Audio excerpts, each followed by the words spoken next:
It's a war of words that neither side wanted to start. In a recent newspaper article, the owners of the Ugly Duck leveled strong criticisms of the fire department after the store burned last month. Today, the department responded. KXLY4's John Langeler is live at the Ugly Duck, where owners didn't back down from their position either. John? Robin, owner John Davis says his business lost about $2 million in inventory in the Ugly Duck fire. He says the fire department didn't do its job to protect his assets. Today, the department responded with why it believes he's wrong. You know what? John Davis admits this has gotten out of hand. It really wasn't meant to ever get this far out of control, let me assure you. But the Ugly Duck owner isn't too apologetic either. So we're saying, hey, you goofed up. And they're saying, who do you think you are, dummy, to tell us we goofed up?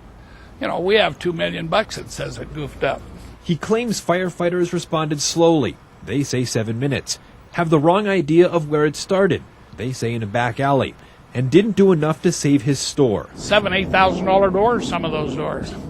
And it just was treated, we felt, casually. Assistant Fire Chief Brian Schaefer felt the need to respond. They saved the majority of that building. They protected it from going into the 2 adjoining buildings.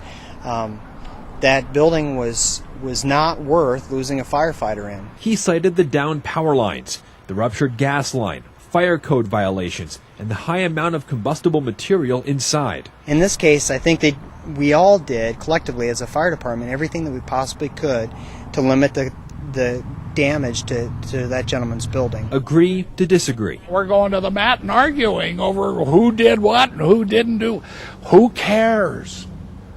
We think the fire department didn't handle it right.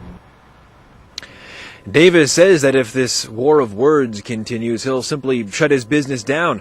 Assistant Chief Schaefer says that he doesn't want a war with words.